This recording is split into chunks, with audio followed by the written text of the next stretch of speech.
তোমরা খাসির মাংস অনেকেই অনেকভাবে রান্না করে খাও, কিন্তু এরকমভাবে রান্না করে একদিন খেয়ে দেখো, কেমন লাগে আমাকে জানিও।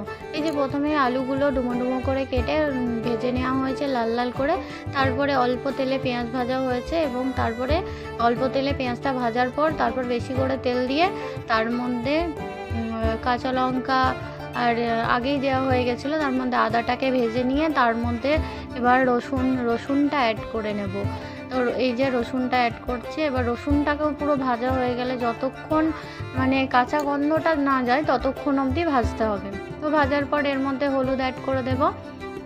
হলুদ অ্যাড করে দেওয়ার পর এর মধ্যে লঙ্কা গুঁড়ো দেবো, আর কোনো মশলা দেব না। এবার আমরা অনেক সময় গরম মশলা, গোটা জিরে, তারপর তেজপাতা এটা ওটা অ্যাড করি, তো এগুলো ছাড়া এটা মাংসটা রান্না হচ্ছে। তো তোমরা অনেকভাবেই রান্না করে খেয়েছো, তো এইভাবে একদিন রান্না করে দেখো তোমাদের কেমন লাগে। আর যদি আমার ভিডিওগুলো ভালো লেগে থাকে তোমাদের, অবশ্যই লাইক, কমেন্ট এবং শেয়ার করে দিও, আমি তাহলে ইন্সপিরেশন পাবো আরও ভিডিও বানানোর জন্য। আর এই মাংসটাকে মিনিমাম 40 মিনিটের ওপর কষাতে হবে মাংসটাকে। তো আমরা অনেকক্ষণ ধরে কষিয়েছিল। আজকের রান্নাটা আমার মা করছে। তো মায়ের হাতের রান্না আমরা মায়ের মতো স্বাদ আনতে পারি না, কেন আনতে পারি না আজও জানি না। তো যাই হোক, এই যে বারবার এটাকে নাড়াচাড়া করে কষিয়ে নিতে হবে। আর অপোজিট সাইডে একটা গামলার মধ্যে জল বসিয়ে রেখেছি, জলটা ফুটছে, গরম জল দেওয়া হবে মাংসর মধ্যে। আর এর মধ্যে দিয়ে দিয়েছিলাম আলু দেওয়ার পর এই যে চর্বিগুলো ছিল না খাসির মাংসের, তো চর্বিগুলো দিয়ে দেওয়া হয়েছে। এবার চর্বিগুলো কষানো হচ্ছে।